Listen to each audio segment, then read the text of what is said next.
selamat siang, sore, pagi ya untuk seluruh teman-teman dimanapun kalian berada, terutama warga masyarakat Semarang. Apa kabarnya ya? Dan luar biasa di podcast edisi perdana kali ini ya, saya sudah bersama seorang dokter ya yang akan banyak sekali menjawab pertanyaan-pertanyaan seputar ilmu androlog ya, atau ilmu apa bisa dibilang seputar kesuburan pria gitu ya. Nanti buat teman-teman yang mau tanya-tanya boleh banget ya di kolom komentar yang nanti akan kita bacakan di episode selanjutnya. Karena apa? Karena episode ini adalah episode perdana saya Lagut bersama Rumah Sakit Telogorejo di acara rubrik kita Tanya Dong Dok. Waduh, selamat siang ini dokter. Selamat ya. siang. Dan luar biasa saya sudah bersama Dokter Andrian SPAND atau spesialis androlog ya. Andrologi. Oke, saya panggil Dokter Aan nih. Boleh, Waduh, boleh. Ya. Ini kan pas banget ya untuk teman-teman semuanya ya. Banyak pertanyaan seputar yang namanya kesuburan pria. Karena memang banyak juga orang-orang yang belum familiar dengan kata-kata andrologi. Sebenarnya apa dok? Ya. Tapi sebelum dijawab, sebelum dijawab kita perkenalan dulu dong dok. Ya. Kalau dokter Aan itu asalnya dari mana gitu? Pernah di Surabaya juga kalau nggak salah juga? Pernah. Di Jakarta? Pernah. Lawang saya baca dok. Ya dok. Bisa jelasin dok profilnya dokter Aan? Kalau ditanya saya orang mana, saya bingung jawabnya. Oh. Ya. Saya kelahiran Solo. Solo. Iya, tetapi kalau ditanya orang tua asalnya dari mana, dari Pontianak, Kalimantan Barat, Dari dan Pontianak. dari Singkawang, Kalimantan Barat. Waduh, jauh dok ya. Tapi Singkawang, saya ya? lahir di Solo karena orang tua saya terdampar di Jawa. Oke. Seperti itu. Kemudian menamatkan pendidikan untuk SD saya 2 kali pindah ya. Yang pertama di Jakarta, kemudian di Batam. Oke. Sampai SMA saya di Batam, kemudian kuliah S1 kedokterannya di Jakarta, Di Jakarta? di Tarumanegara. Oke. Kemudian setelah lulus saya PTT kembali ke Kalimantan Barat. Habis itu saya terdampar lagi di Rumah Sakit Telogorejo sampai akhirnya mendapat kesempatan untuk sekolah spesialis andrologi di Surabaya. Di Surabaya dok ya. Ya. Oke, berarti di Rumah Sakit Telogorejo dari tahun berapa dok? Dari tahun 2011 bulan Februari. Apal sekali Tanggal dokter ya. 7. Wih, sapal ya. 7 Februari 2011. 2011. Luar biasa ya. Sampai akhirnya dokter bisa melanjutkan ya untuk spesialis androlog ini ya. Nah dok, ini kan kita mau bahas ya tema dan edukasi yang namanya lingkup ilmu andrologi.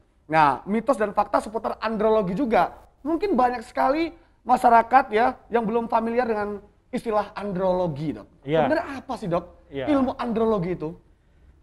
Secara harfiah bisa kita terjemahkan langsung bahwa ilmu andrologi adalah cabang ilmu kedokteran yang mempelajari khusus masalah pria. Oke, khusus masalah Tetapi pria. dalam perkembangannya kita membagi-bagi lagi masalah pria tersebut. Yang pertama masalah kesuburan atau infertilitas.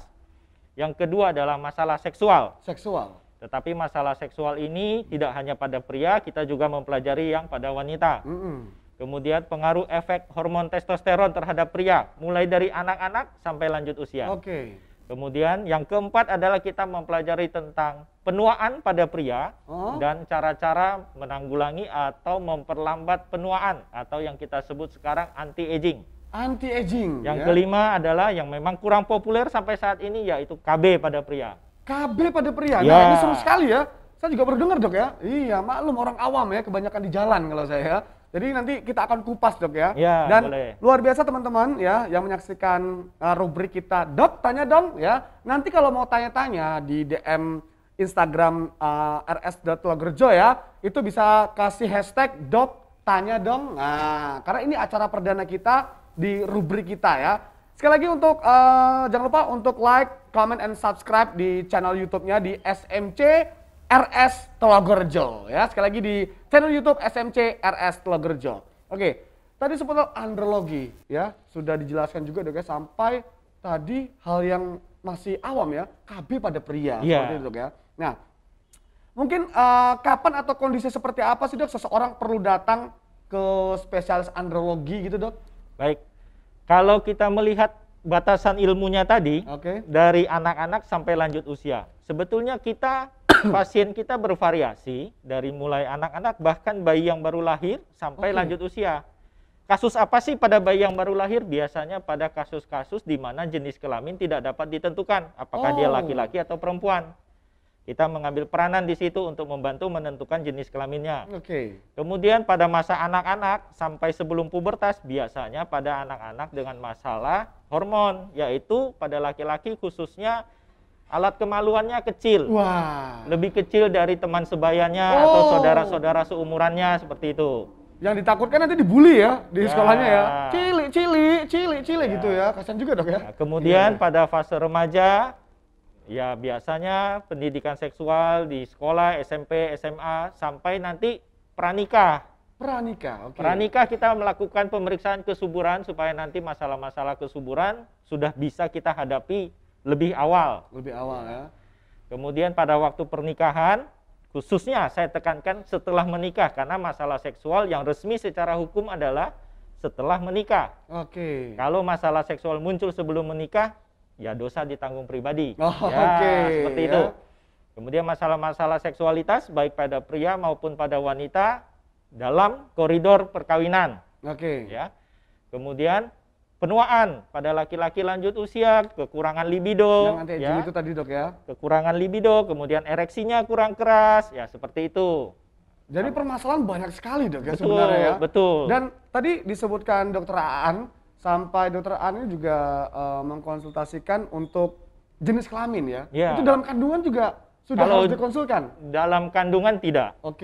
Begitu keluar, ya. Gitu. Kadang kan ada nih beberapa ibu dan mungkin orang tua ya yang mungkin biar bayinya keluar, biar surprise gitu dok. Itu bener nggak sih dok kayak gitu?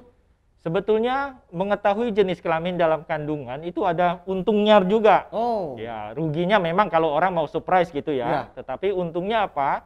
Apabila bayinya laki-laki atau bayinya perempuan, kita sudah bisa mempersiapkan apa sih yang perlu dihindari selama kehamilan, seperti itu, supaya nanti kalau laki-laki jadinya laki-laki beneran, kalau perempuan ya perempuan beneran, tidak setengah-setengah. Tidak setengah-setengah kayak Tamara Jalan Raya dok ya. Mungkin tahu Tamara Jalan Raya ya. Iya. Mungkin dari kandungan itu nggak diperiksain ya. Gue Tam ya. Teman saya dok kebetulan dok ya. Jadi seperti itu ya. Mungkin ada baik buruknya juga ya untuk mengkonsultasikan anak ketika di kandungan gitu dok ya. Tapi yang selama ini menjadi permasalahan banyak di masyarakat sebenarnya apa sih dok yang sangat-sangat familiar dan sering dokter Aan tangani? Dalam bidang apa dulu? Ya mungkin apa saja seputar kesuburan mungkin dok? Seputar kesuburan ya banyak yang pasangan-pasangan yang selalu menyalahkan pihak wanita. Padahal yang namanya kehamilan itu adalah kerjasama laki-laki dan perempuan. Selama dia menyalahkan pihak wanita dan dia tidak mau diperiksa, berbahaya. Bisa jadi ya problemnya justru ada pada prianya bukan pada wanitanya. Seperti itu. Nah, kasus yang kedua terbanyak adalah gangguan seksual. Gangguan seksual juga ada urutannya. Yang pertama adalah gangguan ereksi. Yang kedua adalah ejakulasi dini. Kemudian jumlah kasus yang terbanyak ketiga adalah masalah-masalah penis kecil pada anak-anak. Jadi itu menjadi masalah juga dok? Banyak. Mohon maaf ini mungkin yang masih kecil ya, bisa dikatakan anak kecil tuh umur berapa dok? Misalnya dia punya tingkat kepercayaan diri yang beda sama teman-temannya gitu dok ya, karena ukurannya yang kecil gitu. Biasanya ini orang tuanya yang harus jeli, karena anak-anak tidak memperhatikan gitu ya. Dia punya alat kelamin bisa untuk kencing berdiri sudah bagus. Ya. Tapi orang tua kadang-kadang kepo. Nah itu yang penting. Anak tetangga bermain, saudara bermain bareng-bareng, saling diperhatikan, dibanding-bandingkan, atau punya riwayat kakaknya. Ya, kakaknya kok waktu umur 4 tahun besarnya sekian, kok adiknya lebih kecil. Bagaimana ini normal atau tidak? Nah, dari seperti itu ya, kewaspadaan dini seperti itu mereka membawa anaknya berobat, kita tentukan sesuai dengan ukuran pertumbuhan yang ada, sesuai atau tidak, seperti itu. Itu ya untuk orang tua di rumah ternyata harus sangat-sangat jeli terhadap perkembangan anak ya. Jadi mungkin kan betul dok, orang tua dan anak mungkin agak cuek yang namanya Allah, mungkin gede dewe, nanti berbulu dewe. Tapi ternyata ukuran itu juga ada standarisasinya untuk anak kecil ya. Makanya kalau ada saudara main, tetangga main, nah ayo copot semua.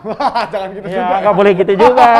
Iya. Mungkin harus lebih jeli gitu ya dok ya. Betul. Dengan ukuran seperti itu. Nah mungkin gini dok, ada tingkat kenyamanan nggak sih dok? Mungkin kan ada beberapa orang yang nggak nyaman juga ya untuk mengkonsultasikan seputar seksual bersama istri terutama ya kepada suami, yang dimana memang banyak kejadian suami yang lebih banyak menyalahkan istri seperti itu. Betul, betul. Ya, itu seperti apa, Dok? Ya, tidak bisa juga ya. Namanya perbuatan yang dilakukan oleh kedua belah pihak ya. Dua-duanya memiliki andil. Oke. Ya. Tidak baik jika menyalahkan salah satu pihak terus-menerus. Sendirinya juga harus mau berobat kalau memang terdapat masalah. Nah, masalah itu apabila dipendam terus, suatu saat nanti akan meledak begitu. Dan itu nanti pelampiasannya kemana, caranya bagaimana apabila tidak ditangani secara awal, tentu akan menimbulkan masalah. Biasanya kita sebut sebagai prahara rumah tangga. Prahara rumah tangga ya. Jadi prahara itu juga bisa ditimbulkan karena masalah kesuburan itu ya. Masalah kesuburan, masalah seksual.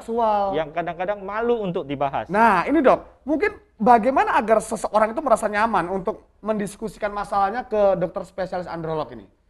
Yang bisa saya katakan ya, datang saja, terbuka saja. Karena semua rahasia yang diucapkan kepada dokter, sebagai tenaga medis saya memiliki sumpah untuk menjaga rahasia tersebut. Oh gitu, Dok ya? Hanya dokter, pasien, dan Tuhan yang tahu. Ya, kecuali ada perintah pengadilan untuk membuka rekam medis. Itu saya tidak bisa berkutik. Oh gitu, ya. Dok ya? Tapi selebihnya daripada itu, semua rahasia Anda aman di tangan kami.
Banyak pertanyaan yang masuk ya seputar mitos atau fakta. Dan jangan lupa sekali lagi untuk like, comment, and subscribe ya di channel YouTube-nya SMC RS Logrojo. Mohon maaf ya, ini karena perdana ya, belum hafal.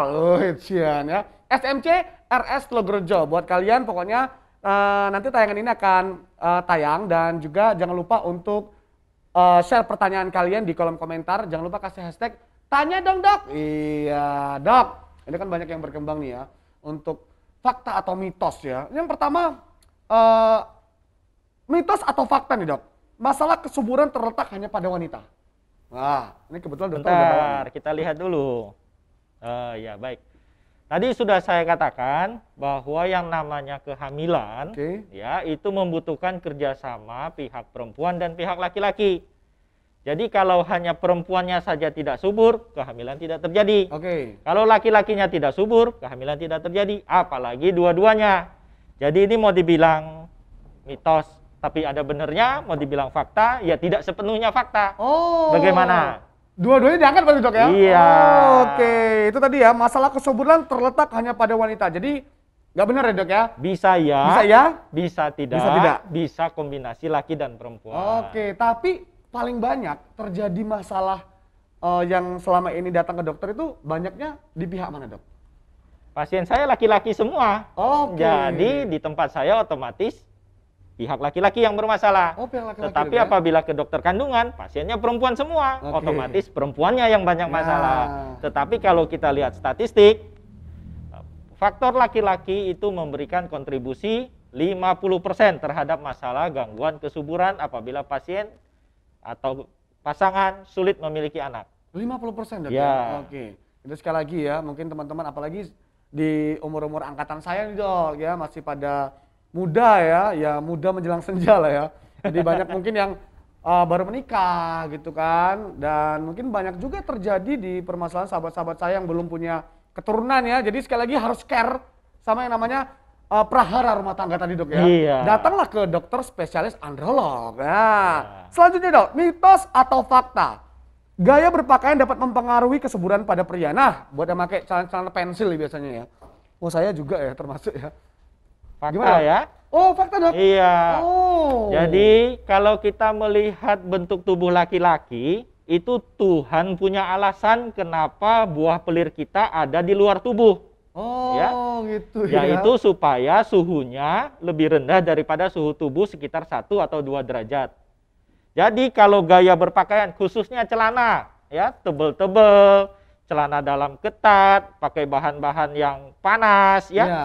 otomatis akan meningkatkan suhu di situ, di daerah selangkangan, di daerah yang kita sebut dengan kantung buah sakar. Oke. Proses pembentukan sperma atau sel benih pada pria itu pasti terganggu dengan adanya peningkatan suhu. Seperti itu. Oh, gitu, Dok, Dan ya. bukan hanya pakaian, misalnya laki-laki yang kerja dengan laptop, laptopnya dipangku, ya. Panas, Dok, ya. 14 menit memangku laptop, suhu selangkangan naik 1 derajat. Bahaya. Itu bisa jadi matang nanti. Oh, enggak ya. Ya, enggak. Telur mata sapi, enggak. Nah, Takutnya jadi matang kan buah sakarnya, Dok, ya? proses pembentukan sperma dan pematangan sperma akan terganggu. Terganggu, Dok. Iya. Iya, tapi jarang juga ya orang yang mangkuk laptop gitu kan. Mungkin ya karena mungkin mepet gitu, Dok, ya. Tapi banyak juga yang bikin tubuh. Ada juga yang lain selain laptop, Oke. mesin yang di bawah. Untuk mobil dengan mesin di bawah, minibus, ya, pengendara minibus, ya, sopirnya ya, duduk di atas mesin yang panas juga akan meningkatkan suhu. Suhu, Dok, ya. Hobi berendam di spa, Nah, sauna. itu ya. Nah, itu juga. Siapa ya? Banyak nih ya. Hobi berendam di spa tuh nggak baik juga, Dok. Ya, suhunya. Suhunya ya. Tapi yang lain-lainnya boleh, Dok, ya. Ya, suhunya jangan melewati suhu tubuh. Kalau bisa di bawah suhu tubuh, di setel di 35 derajat, bisa nggak? Oh, jadi memang harus ada edukasinya, Mbak, tolong. Kalau nggak, Mas, 35 derajat dong buat berendam gitu, Dok, ya. Iya. Oke, nah, Dok, tadi pertanyaan ini bagus banget ya. Memang karena memang gaya berpakaian pria itu kan berpengaruh pada tadi ya, Dok, suhu dan perkembangan benih dan segala macam. Nah, kalau cowok nih, Dok, banyaknya kan mohon maaf nih, pakai celana dalam, terus biasanya pakai boxer, Dok. Baru pakai celana jeans kayak saya. Saya 3 tumbuk langsung nih, Dok. Iya. Ini baik nggak sih, Dok? Itu nggak bagus. Oh. Yang kita sarankan, yang pertama kita mulai dari paling dalam dulu ya. Ya. Ini menyangkut masalah kesuburan, bukan keperkasaan. Oke. Untuk kesuburan, bentuk celana dalam yang ideal adalah boxer. Bukan yang brief atau segitiga, tidak. Oh. Boxer. Langsung Dengan boxer, bahan ya? katun yang menyerap keringat, apabila basah langsung diganti. Ya. Kemudian lapisannya hanya celana boxer dan celana luar. Kalau menambah lapisan akan menambah suhu di situ, ya. Kemudian jenis kain, jeans tidak disarankan. Ya. Kain yang tebal-tebal apalagi pakai misalnya sejenis kain parasut, Ya. tidak disarankan. Oke, ya, apalagi yang celana dalamnya berbahan amplas ya. Nah, itu bahaya lagi ya. Gesek-gesek nanti jadi luka dong ya. Iya. Itu tadi ya kata dokter Aan, memang untuk celana dalam segitiga memang tidak disarankan ya, Dok. Tapi sudah menjadi budaya di sini gimana, Dok? Memang bagusnya memang langsung boxer, Dok, ya? Ya, kalau untuk proses program kesuburan atau ingin Oh. mencari keturunan ya diganti dulu. Diganti Nanti sementara kalau ya? sudah punya keturunan, sudah tidak mau punya anak lagi ya monggo, bebas. Bagus lagi kalau dia tiap hari sarungan, Dok. Wah, nggak Nah. pakai apa-apa tuh, Dok. Betul. Silir ya, Dok, ya. Betul. Semriwing ya. Ya, itu Mentol punya. yang ideal seperti itu. Oke, Ya. selanjutnya, mitos atau fakta? Klinik andrologi hanya untuk pria dewasa saja. Tadi sudah saya katakan ya, selain pria, perempuan yang mengalami gangguan seksual atau misalnya pasangan-pasangan mau konsultasi perkawinan, boleh, silahkan datang. Oke. Jadi saya angkat apa ini? Wah, dua-duanya lagi, Dok, ya? Ya, dua-duanya deh. Nah, dua-duanya ya. Sebetulnya perempuan boleh datang, cuman memang karena sudah tertanam di pikiran bahwa andrologi adalah ilmu pria, yang datang banyakkan pria, tetapi Oke. perempuan ada. Oke, tapi kalau dokter di dokter wanita di spesialis andrologi juga banyak nggak sih, Dok? Ada. Ada ya, Dok, ya? Di Tulungagung juga ada, Dok, ya? Belum ada. Oh, belum ada ya. Ya. Makanya banyaknya masih pria ya. Tapi jangan malu sekali lagi untuk mengkonsultasikan ya. Ya. Untuk ibu-ibu yang nonton mungkin barangkali, aduh aku malu Wi, berangkat sendiri ya. Suruh suaminya dulu, kepala rumah tangga dulu, imamnya dulu yang berangkat ya, tanya-tanya. Datang gitu kan. berdua lebih baik. Oh gitu, biar nggak Ya. ada kesenjangan, kecemburuan gitu, Dok, ya. Pasien saya yang perempuan Ya, gimana ya? Sekarang dunia sudah berubah ya. Oke. Ada pasien-pasien yang ingin berubah kelamin, perempuan jadi laki-laki. Nah, itu datang ke saya. Oke. Tapi memang kita secara agama tidak mengizinkan. Tetapi yang namanya jalan hidup pasien yang menentukan, kita membantu. Tapi banyak dok yang seperti itu ya? Ada. Ada ya? Ada. Oke. Tapi bukan berarti saya menganjurkan, tidak. Tidak ya dok ya? Tidak. Dokter tetap memberikan edukasi dok ya? Betul, nanti, betul. Seperti apa pasca perubahan kelaminnya. Kita tidak bisa menutup mata bahwa dunia sekarang sudah berubah. Betul. Hal-hal itu pasti ada. Yang laki mau jadi perempuan yang ada, yang perempuan mau jadi laki-laki juga ada. Pasien saya yang perempuan, itu dia. Selain yang gangguan-gangguan pada seksualnya. Oke, jadi seperti itu ya. Dokter tidak menganjurkan, tapi kalau mau konsul silakan ya. Bersama Dokter Aan, spesialis androlog. Mitos atau fakta? Tidak masalah anak memiliki penis yang kecil. Sudah saya katakan tadi, penis itu pada anak-anak fungsinya belum fungsi seksual, hanya fungsi berkemih. Orang tua banyak berpikiran, oh anaknya bisa kencing berdiri, sudah. Tetapi untuk kedepannya apabila penisnya kecil, tentu dia mengalami yang namanya harga dirinya, percaya dirinya akan terganggu khususnya dalam bidang seksual. Karena ya seperti yang sudah beredar di masyarakat, lebih besar lebih baik katanya. Betul. Ya. Tetapi tidak juga. Tidak juga. Ya, yang kita inginkan adalah paling tidak dia bisa memuaskan secara seksual. Betul. Memuaskan dan terpuaskan secara seksual. Oke, tadi ada dikatakan dokter juga ereksi bagaimana keras gitu kan atau lembek ya. Kalau orang Semarang bilang lempe-lempe ya. Ya, gitu antara keras dan tidak itu ya. Ini jadi, perlu loh, ini edukasi, sex education ya. Ini yang terakhir dok ya. Oh iya. Tadi tidak masalah anak memiliki penis kecil, mitos atau fakta? Tidak masalah, mitos. Mitos. Bermasalah dia, ya. Oke. Untuk apa? Untuk kedepannya dalam masalah seksual. Oke. Tetapi apabila dia berhubungan dengan masalah berkemih, itu fakta. Boleh, nggak ada masalah. Ya. Penisnya kecil selama dia bisa berkemih dengan baik. Betul. Tapi untuk masalah seksual dia mitos. Oke. Yang terakhir dok, mitos atau fakta melakukan seks setiap hari mempercepat untuk memperoleh keturunan? Itu mitos atau fakta? Melakukan seks setiap hari, wah bangun tidur, yuk mah. Ya, sikat gigi yuk mah. Itu mitos. Oh mitos ya. Jadi begini, hubungan seksual itu memiliki dua fungsi yang utama. Yang pertama itu fungsi prokreasi, yaitu membentuk suatu keturunan. Oke. Yang kedua adalah rekreasi. Rekreasi. Ya. Kalau dalam bidang rekreasi, setiap hari, sehari 2 kali, sehari 3 kali, monggo selama pasangan kuat gitu kan. Oh. Tetapi untuk prokreasi, kita harus memberikan jeda paling tidak 1 hari. Oke. Untuk apa? Untuk proses pematangan sel benih. Oh. Kalau dikeluarkan setiap hari, apalagi misalnya sehari 2 kali, 3 kali, sel sperma itu belum memiliki waktu yang cukup untuk mateng. Belum memiliki waktu yang cukup untuk menjadi sempurna. Sudah langsung dikeluarkan, otomatis tidak jadi. Betul, ini cowok-cowok nih terutama ya. Dikeluarkan dengan halal nggak masalah dok ya. Yang nggak halal itu yang bahaya ya. Ya, tapi kalau misalnya untuk rekreasi, monggo, nggak ada masalah. Oke.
Kita tanya dong dok, ya bersama Dokter Aan pastinya ya. Dan ini kita masih menjawab mitos atau fakta dok ya. Jadi banyak sekali pertanyaan seputar, wah ini bukan hanya kesuburan pria ya, tentang sex education juga ya. Tadi sudah dijelaskan banyak sekali ya. Jadi penting sekali untuk care ya, untuk pasangan dok ya sekali lagi ya, untuk bisa berkonsultasi ke dokter spesialis andrologi ya. Dan pertanyaan selanjutnya, mitos atau fakta? Jika ejakulasinya normal, maka spermanya bagus, Dok. Ejakulasi normal, spermanya bagus. Ya. Oh, mitos. Ya. Kenapa nih, Dok? Begini, kalau kita melakukan ejakulasi ya, setelah masturbasi atau setelah hubungan seksual, tentu ada fase-fase yang namanya orgasme atau ejakulasi pada laki-laki ya. Itu yang dikeluarkan apa sih? Mungkin banyak yang bertanya-tanya, atau memang ada orang yang memikirkan sampai ke situnya ya. Jadi yang dikeluarkan pertama adalah cairan dari buah sakar yang mengandung sperma atau sel benih. Sel benih. Ada juga cairan yang berasal dari kelenjar prostat. Ada juga cairan yang berasal dari kelenjar semen. Oke. Ya.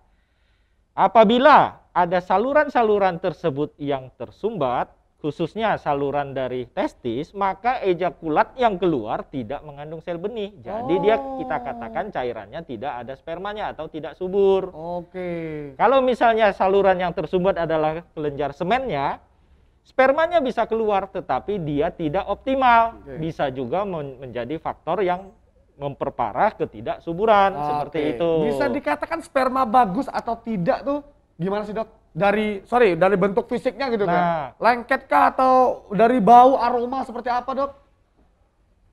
Dari luar dulu ya? Luar. Nah, warnanya putih mutiara. Wih, putih mutiara, luar biasa. Kemudian baunya seperti bunga akasia. Wih, bunga akasia ya. Kadang orang bilangnya, mambunya dega nih. Lah, kemudian terus, Dok? Jumlahnya harus di atas 1,5 cc. Nah itu ya perlu ditakar juga ya teman-teman yang cowok ya.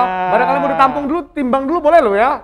Iya, 150 cc, Dok ya. Terus tidak boleh terlalu kental. Encer boleh, tetapi encer setelah jam pertama. Oh. Ya. Kalau jam kedua encer maklum ya, Dok ya. Jam kedua lebih encer lagi biasanya. Iya, betul. Itu.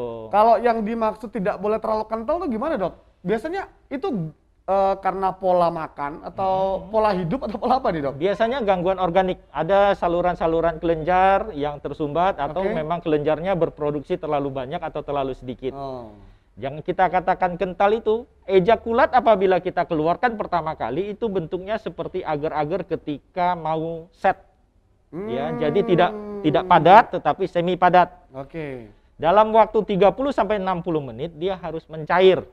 Ya, setelah mencair kekentalannya tidak boleh lebih dari 2 cm apabila kita angkat seperti ini. Wah, ini perlu dicoba nih ya. Jadi yang terlalu kental dia akan menghambat gerakan sperma, tidak terlalu baik. Yang terlalu encer, lebih cepat encer daripada waktunya, maka sperma akan kehilangan energi. Tidak gampang bisa lemas mencapai, ya kalau berenang kan? Iya, belum bisa mencapai rahim nanti. Iya, seperti itu. Yang sedang-sedang aja yang paling pas ya, tidak terlalu kental sesuai dengan kaidah yang ada. Kaidah yang ada. Iya. Oke, bisa dicek ya nanti ya. Nah, mitos atau fakta, pria usia 20-an tidak mungkin kekurangan sperma dan kualitas sperma sudah pasti bagus. Nah, mitos atau fakta nih, Dok? Ada 2 pertanyaan. Yang pertama, tidak kekurangan sperma. Itu fakta ya. Fakta. Selama buah testisnya, buah pelirnya berfungsi normal. Tidak akan kekurangan sperma. Mengapa? Karena sperma selalu diproduksi setiap hari. Itu setiap hari, Dok ya? Setiap hari. Oke. Tetapi pada pasien-pasien dengan gangguan pada buah pelir, spermanya mungkin saja tidak diproduksi. Jadi fakta yang tidak sepenuhnya fakta. Fakta tidak sepenuhnya fakta. Ya. Pertanyaan kedua tadi apa? Kualitas sperma sudah pasti bagus. Belum untuk tentu. Orang yang 20-an. Belum tentu. Apabila pemuda tersebut senang pakai celana tebal-tebal, ya, misalnya pekerjaannya koki dekat api panas, atau dia tukang las gitu, Dok. Iya. Kan kemudian misalnya dia berdekatan dengan asap rokok, berdekatan dengan pestisida, otomatis kualitas spermanya juga tidak baik. Seperti itu. Gitu ya. Jadi akhirnya tingkat pekerjaan profesi ini juga sangat berpengaruh ya. Betul. Kesuburan, Dok ya. Ya. Perlu diperhatikan ya teman-teman ya. Berarti mungkin kalau belum ya mohon maaf belum punya keturunan gitu kan bisa dilihat dulu mungkin. Jadi yang kedua mitos ya. Yang kedua mitos. Ya. Oke ya. Dok, mitos atau fakta?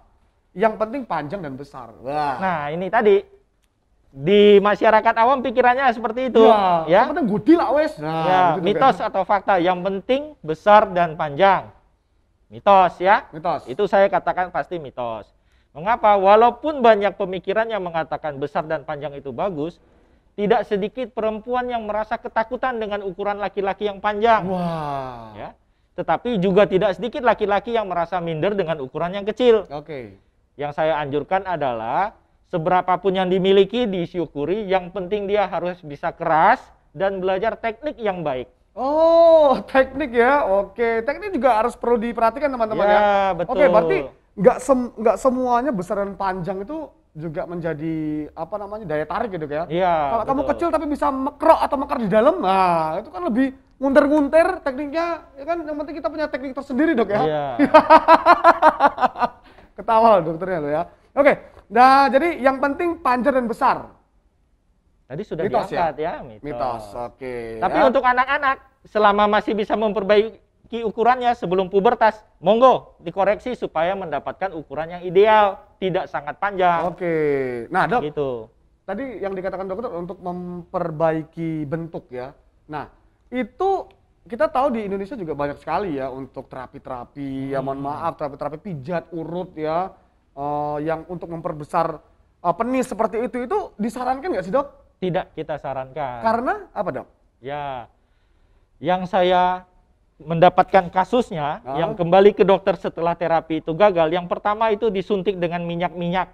Disuntik dok Ya. ya? Bukan cuma dioles berarti dok? Ada yang disuntik ke dalam, ada yang diselipkan batu, ada yang diselipkan kelereng, macam-macam. Itu tidak kita anjurkan karena memang resikonya infeksi dan kerusakan jaringan. Dan lagi, zat-zat minyak-minyak tersebut juga menyebabkan efek racun pada tubuhnya, seperti itu ya. Kemudian ada lagi yang berbau mistik, misalnya dengan pisang, dengan apa itu. Betul, saya tidak bisa menjawabnya karena itu kontekstualnya adalah mistik bukan ya? Ilmiah seperti itu. Mungkin apakah mungkin ditanam jenglot atau apa kan kita juga nggak tahu ya gitu ya. Berarti dokter Aan sendiri sering ya mendapatkan kasus seperti itu dok ya. Jadi gara-gara pergi ke sebuah tempat terapi gitu kan, entah itu disuntikan, entah itu dipijat, bentuknya beda gitu. Ada nggak sih dok? Bentuknya jadi jelek, ada yang jadi infeksi, ada yang sama sekali jadi tidak bisa berdiri. Ada dok? Ada. Oke, betul ya. Bahaya kalau kalian ke tempat terapi seperti itu, tiba-tiba nanti jadi bentuk es itu kan nggak lucu juga ya. Nguloh ya gitu ya. Oke. Dok, lagi dok ya. Mitos atau fakta, suplemen nutrisi dapat membantu meningkatkan kualitas sperma? Fakta ya. Fakta. Okay. Selama suplemen sudah terbukti secara ilmiah, ya, sudah ada penelitiannya, tidak semua suplemen jenis-jenis tertentu memang bisa meningkatkan kualitas sperma.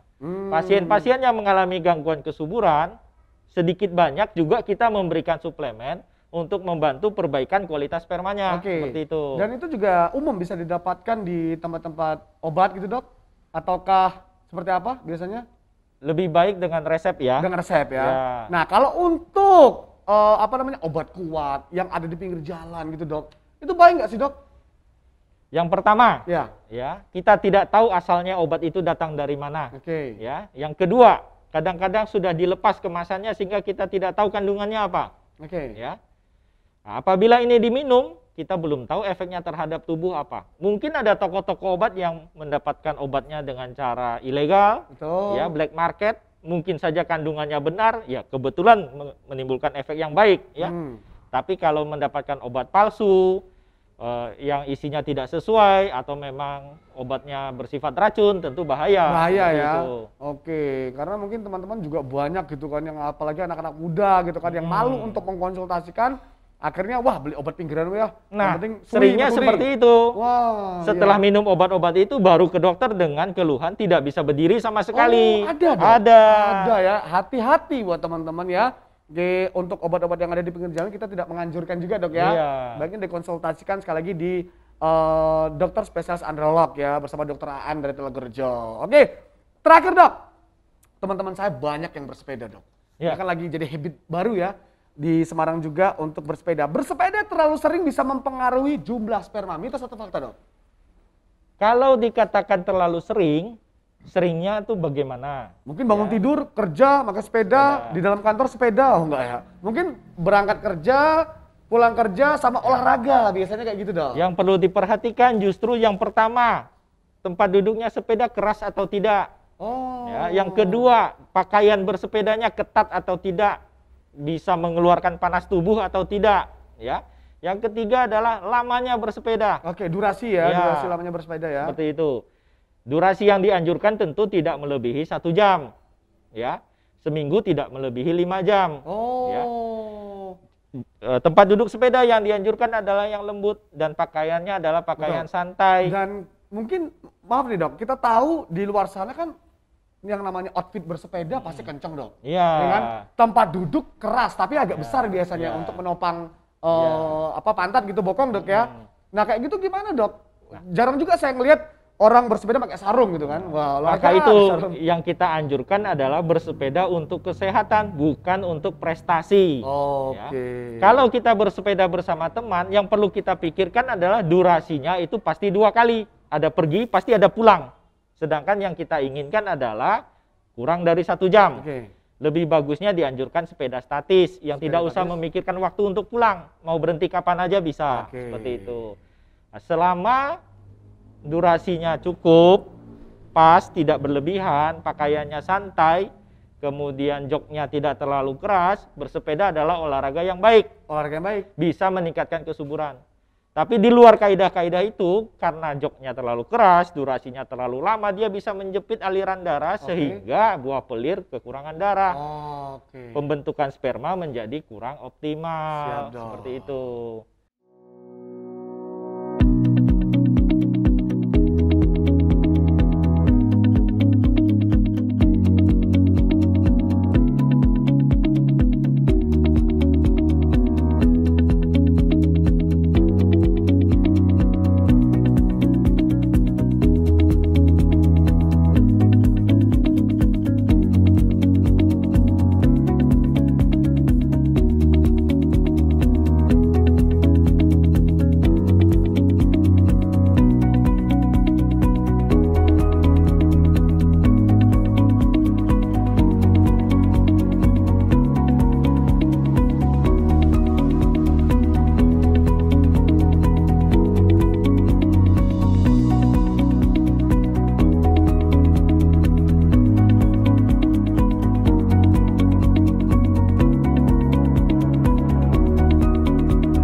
Oke, luar biasa tadi ya, mitos atau fakta ya yang sudah dijawab langsung oleh Dr. Aan, spesialis androlog ya. Jadi sekali lagi memang kita itu harus peka dok ya. Betul. Sama yang namanya ya apalagi masalah seks, ukuran, kesuburan. Berarti jangan malu karena dokter ini sudah disumpah juga, tidak yang tahu cuman dokter, pasien dan Tuhan ya dok ya. Ya jadi untuk apalagi yang rumah tangga nih ya, jangan malu-malu untuk berkonsultasi, lebih baiknya berdua suami istri datang ya mengkonsultasikan permasalahannya kepada dokter Aan. Aduh, karena dokter Aan itu jadwalnya itu Senin sampai Jumat jam 8 sampai dengan jam 4 sore dok ya. Dan juga Sabtu jam 8 sampai jam 2 sore. Sekali lagi ya, untuk jadwal dokter Aan, spesialis androlog di Rumah Sakit Logorejo ada di bawah ini. Ya kan? Untuk lengkapnya silakan di screenshot ya, barangkali teman-teman nanti butuh infonya. Dan lokasi praktek ya, itu ada di klinik fertilitas di lantai 5. Jadi kalau kalian bingung, ke RS Logorejo kan gede banget dok ya, kayak mall ya. Iya. Jadi klinik fertilitas di lantai 5 itu keluar lift langsung belok kanan ya. Sekali lagi keluar lift langsung belok kanan, nanti tanya aja ya. Lantai 5 klinik fertilitas. Dan juga bisa langsung datang atau reservasi terlebih dahulu melalui call center kami di 024 8646 6000. Ada di bawah ini. Silahkan di screenshot buat teman-teman. Sekali lagi, dan luar biasa Dr. Aan, spesialis androlog ya, yang sudah bersama saya 1 jam ini ya kan, untuk tanya jawab seputar dunia androlog ya, yang masih yang belum familiar sekali memang di kuping masyarakat kita ya dok ya, dan akhirnya sudah dikupas. Dan ini adalah segmen perdana dok ya, program perdana di rubrik kita Tanya Dong Dok. Waduh, semoga kita bisa ketemu lagi dok ya. Dan mungkin konklusi terakhir apa nih dok? Mungkin kesimpulan terakhir apa nih untuk yang mau disampaikan kepada masyarakat seputar ilmu androlog ini? Kalau misalnya kesulitan memiliki anak, jangan keburu-buru menyalahkan pihak istri. Mungkin Anda yang salah, mungkin Anda yang berpenyakit, ya toh? Kemudian jangan malu untuk berkonsultasi, silahkan datang, rahasia Anda aman. Ya. Kemudian jika masih ada pertanyaan, malu-malu, tulis di kolom komentar. akan kita jawab satu demi satu. Oke. Jika Anda suka tayangan ini, jangan lupa pencet tombol suka. Asik. Bagikan kepada teman-teman supaya semua mengetahuinya. Iya, betul. Ini penting banget ya buat teman-teman, mungkin nanti bisa linknya di YouTube ini, ya, link di YouTube ini bisa di copy paste ya, diteruskan di forward ke saudara-saudara kita yang lain karena memang ilmu edukasi ini sangat penting, Dok, ya. Iya. Ya. Dan terima kasih Dokter Aan dari RS Logorejo. Sekali lagi jangan lupa untuk like, comment, and subscribe di SMC RS Logorejo dan juga Instagram kita di @rs.logorejo. Terima kasih yang sudah menyaksikan program perdana ini di rubrik kita Tanya Dong Dot. Dadah.